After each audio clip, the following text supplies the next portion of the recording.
दोस्तों स्वागत है आपका आज की बेहद बड़ी और महत्वपूर्ण खबरों में। दोस्तों आपको बता दें आज की बड़ी खबरों में, जी हां, सरकार का बड़ा फैसला कोरोना वायरस को लेकर। इसके अलावा आपको बता दें जम्मू कश्मीर में 4G नेटवर्क को लेकर सुप्रीम कोर्ट ने क्या आदेश दिया। इसके बाद आपको ये भी बताएंगे कि चावल से सैनिटाइजर बनाने को लेकर राहुल गांधी ने क्या कहा। इसके अलावा मोहम्मद साद को भी लेकर एक बहुत बड़ी खबर आ रही है। इसके अलावा आपको ये भी बताएंगे कच्चे तेल को लेकर और डीजल पेट्रोल को लेकर सरकार की तरफ से बेहद बड़ी खबर आ रही है। जी हां, जानेंगे सभी खबरें विस्तार से। तो दोस्तों आज हम आपको इस वीडियो में इन्हीं सभी महत्वपूर्ण खबरों के बारे में बताने वाले हैं। वीडियो को ध्यान से आखिर तक देखते रहिए ताकि आपसे कोई भी जानकारी मिस ना हो। यदि आप भी चाहते हैं कि भारत में फैली महामारी जल्द खत्म हो जाए तो इस वीडियो को लाइक कर दीजिए। तो दोस्तों जान लेते हैं चीनी बीमारी की आज की ताज़ा अपडेट के बारे में। आपको बता दें कि भारत में संक्रमित मरीजों की संख्या बढ़ती जा रही है और यह संख्या 18,761 के पार हो चुका है और इन सभी लोगों का अभी इलाज चल रहा है। इनमें से 3,256 लोग ठीक होकर अपने घर जा चुके हैं और 594 लोगों की मौत हो चुकी है। इसी के साथ बढ़ती इस वक्त की अगली बड़ी खबर की ओर। शिवराज मंत्रिमंडल का किया गया विस्तार। नरोत्तम मिश्रा सहित इन 5 मंत्रियों ने ली शपथ। जी हां, कोरोना संकट के बीच मध्य प्रदेश में मुख्यमंत्री शिवराज सिंह चौहान के मंत्रिमंडल का आज यानी मंगलवार को विस्तार किया गया। राजभवन सूत्रों से मिली जानकारी के अनुसार दोपहर 12 बजे शपथ ग्रहण समारोह का आयोजन किया गया। राजभवन में आयोजित इन समारोह में 5 मंत्रियों ने शपथ ग्रहण किया। शपथ ग्रहण कार्यक्रम में डॉक्टर नरोत्तम मिश्रा ने मध्य प्रदेश में कैबिनेट मंत्री के रूप में सबसे पहले शपथ ली। इसके बाद सिंधिया खेमे के तुलसी सिलावट ने शपथ ली।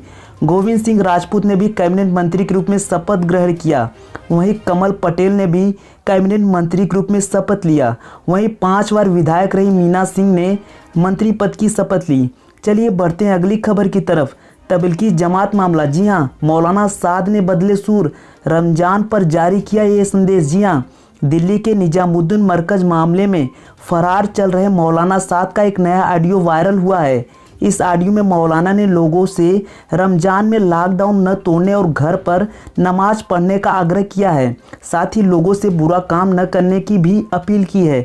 मौलाना साद अब लोगों से रमजान के दौरान लॉकडाउन का उल्लंघन न करने और घर पर नमाज पढ़ने की अपील कर रहा है।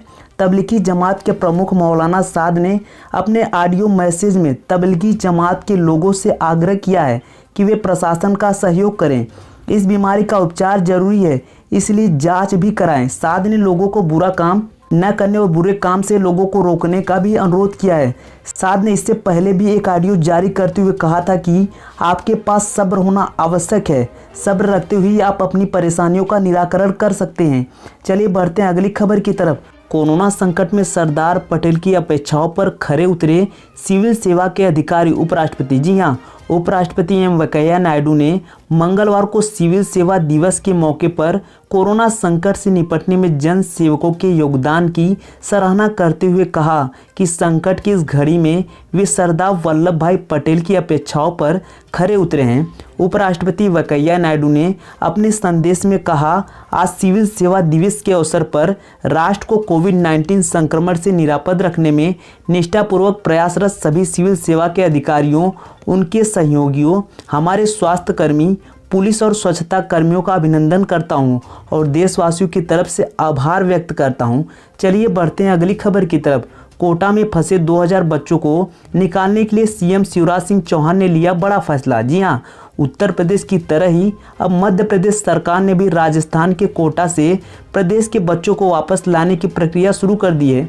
बता दें लॉकडाउन के कारण कोटा में करीब 2000 बच्चे फंस गए हैं। इन्हें लेने के लिए एमपी सरकार की ओर से 150 बसों का काफिला कोटा रवाना कर दिया गया है। कोटा जाने से पहले सभी बसें ग्वालियर पहुंची सभी बसों को पहले सैनिटाइज किया गया और फिर इन्हें मंगलवार सुबह कोटा के लिए रवाना कर दिया गया। बताया गया है कि हर बस में पुलिसकर्मी मौजूद रहेंगे।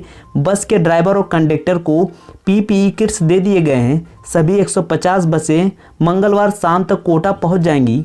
चलिए बढ़ते हैं अगली बड़ी खबर की तरफ। बहुत हो चुका लॉकडाउन, अब इससे निकलने का प्लान बना रही है मोदी सरकार। जी, भारत में कोरोना वायरस से बचने के लिए लॉकडाउन को 3 मई तक के लिए बढ़ा दिया गया है। साथ ही 20 मई से लॉकडाउन में कुछ छूट भी दी जा रही है। कोरोना वायरस के रोजाना बढ़ रहे मामले को देखते हुए अब इस पर चर्चा प्रारंभ हो गई है।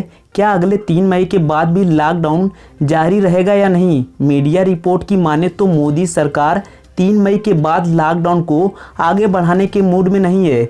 यह भी कहा जा रहा है कि मोदी सरकार लॉकडाउन से आगे निकलने का प्लान बना रही है। जानकारी के अनुसार 3 मई के बाद लॉकडाउन अचानक नहीं हटाया जाएगा, बल्कि यह धीरे धीरे हटाया जाएगा। हालांकि यह भी कहा जा रहा है कि रेड और ऑरेंज जोन वाले इलाके को फिलहाल छूट नहीं मिलने जा रही है। चलिए बढ़ते हैं अगली खबर की तरफ। कोरोना की सच्चाई जानने के लिए अमेरिकी एक्सपर्ट जाएंगे वुहान शहर। चीन की साजिश से होगा पर्दाफाश। जी हाँ, कोरोना जैसी महामारी के चीन से पूरी दुनिया में फैलने की सच्चाई का सच जानने के लिए अमेरिका के एक्सपर्ट की एक टीम अब चीन जाकर इस पूरे मामले की जांच करेगी। पूरी दुनिया के लोग को इस बात का पूरा शक है कि चीन ने कोरोना वायरस को एक साजिश के तहत फैलाया है। अमेरिका इस वायरस से सबसे ज़्यादा प्रभावित हुआ है। ऐसे में अमेरिका ने चीन की इस साजिश का पर्दाफाश करने की रणनीति बनाई है। ऐसे खबरें आ रही हैं कि जल्द अमेरिका एक्सपर्ट की एक टीम चीन के वुहान शहर जाएंगे, लेकिन इसे लेकर अभी यह बात साफ नहीं हो पाई है कि क्या चीन अमेरिका को ऐसा करने की इजाज़त देगा। चलिए बढ़ते हैं अगली खबर की तरफ। राहुल गांधी बोले सैनिटाइजर, मास्क और हैंड वॉश से जीएसटी हटाए केंद्र सरकार। जी हां, लॉकडाउन 2.0 लागू होने के 5 दिन बाद कांग्रेस के पूर्व अध्यक्ष राहुल गांधी ने मोदी सरकार से सैनिटाइजर, साबुन, फेस मास्क पर से जीएसटी वसूलने को गलत करार दिया। उन्होंने सरकार से इन उत्पादों से टैक्स हटाने का सुझाव दिया। साथ ही उन्होंने जीएसटी मुक्त कोरोना इलाज की भी मांग की। चलिए बढ़ते हैं अगली खबर की तरफ। 2 मिनट को मौन रख पिता को दी श्रद्धांजलि और फिर काम में जुट गए सीएम योगी। जी हाँ, मुख्यमंत्री योगी आदित्यनाथ कर्मयोगी के साथ ही बेटे का भी फर्ज अदा कर रहे हैं।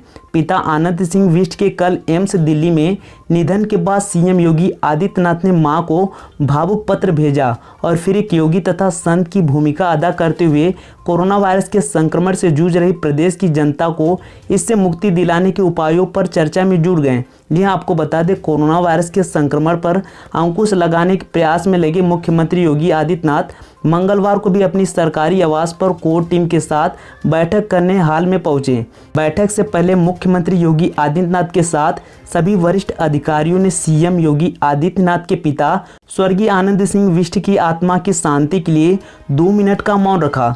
पिता के निधन पर 2 मिनट की श्रद्धांजलि देने के बाद सीएम योगी आदित्यनाथ ने बैठक शुरू की। चलिए बढ़ते हैं अगली बड़ी खबर की तरफ। किम जोंग उन अस्पताल में हृदय का ऑपरेशन। जी हाँ, उत्तर कोरियाई तानाशाह किम जोंग उन के हृदय के ऑपरेशन को लेकर अमेरिकी मीडिया में दिन भर चर्चा रही। किम जोंग उन पिछले 40 दिनों से दिखाई नहीं पड़ रहे थे। उनके स्वास्थ्य के बारे में तरह तरह के कयास लगाए जा रहे हैं। यह भी कहा जा रहा है कि किम आखिरी बार कम्युनिस्ट पार्टी के 11 अप्रैल को पोलिट ब्यूरो की बैठक में दिखाई दिए थे। किम जोंग उनके हृदय के ऑपरेशन के बारे में दक्षिण कोरियाई मीडिया की ओर से खबरें आ रही हैं। बताया जाता है कि किम जोंग उन उत्तरी कोरिया के संस्थापक और अपने दादा किम संग के जन्म दिवस 5 अप्रैल से दिखाई नहीं दे रहे हैं। इस समारोह में किम दिखाई नहीं पड़े थे। उत्तर कोरिया की ओर से उन्हीं दिनों छोटी दूरी की मिसाइल प्रक्षेपित की गई थी। चलिए बढ़ते हैं अगली बड़ी खबर की तरफ। पालघर घटना पर बोले पवार, यह समय राजनीतिक लड़ाई का नहीं बल्कि कोरोना से लड़ने का है। जी हाँ, राष्ट्रवादी कांग्रेस पार्टी प्रमुख शरद पवार ने पालघर की घटना के मद्देनजर मंगलवार को महाराष्ट्र में कानून व्यवस्था की स्थिति पर सवाल उठाने वाले लोगों की आलोचना की। उन्होंने कहा कि यह समय राजनीतिक लड़ाई का नहीं है, बल्कि इस समय कोरोना वायरस से लड़ने के लिए सामूहिक रूप से प्रयास करने की आवश्यकता है। उन्होंने कहा कि राज्य के मंत्रियों पर आरोप लगाने या उनके इस्तीफे की मांग करने से ऐसे समय में बचना चाहिए जब सभी घातक कोरोना वायरस से जूझ रहे हैं, और ध्यान रखना चाहिए कि संकट को दूर करने के लिए सामूहिक प्रयास धीमे ना हो। चलिए बढ़ते हैं अगली बड़ी खबर की तरफ। कोविड-19 खिलाफ जंग के दौरान जान गंवाने वाले कोरोना वॉरियर्स को शहीद का दर्जा देगी ओडिशा सरकार। जी हां, ओडिशा में कोरोना वायरस के खिलाफ जंग के दौरान जान गंवाने वाले डॉक्टर्स या स्वास्थ्य कर्मियों को शहीद का दर्जा दिया जाएगा। मुख्यमंत्री नवीन पटनायक ने मंगलवार को इस बात की जानकारी दी। उन्होंने कहा, अगर महामारी से जंग लड़ने के दौरान किसी कोरोना वॉरियर्स की मौत होती है तो उनको राजकीय सम्मान के साथ अंतिम संस्कार किया जाएगा। इसके साथ ही उन्हें शहीद का दर्जा दिया जाएगा। जी हाँ, उन्होंने कहा कि हमारी सरकार कोरोना महामारी से निपटते हुए जान गंवाने वाले स्वास्थ्य कर्मियों के परिवार को 50 लाख रुपए की मदद देगी। इसके साथ ही उनके अद्वितीय बलिदान को मान्यता देते हुए पुरस्कार की एक विस्तृत योजना को स्थापित किया जाएगा। ये पुरस्कार राष्ट्रीय दिनों में दिए जाएंगे।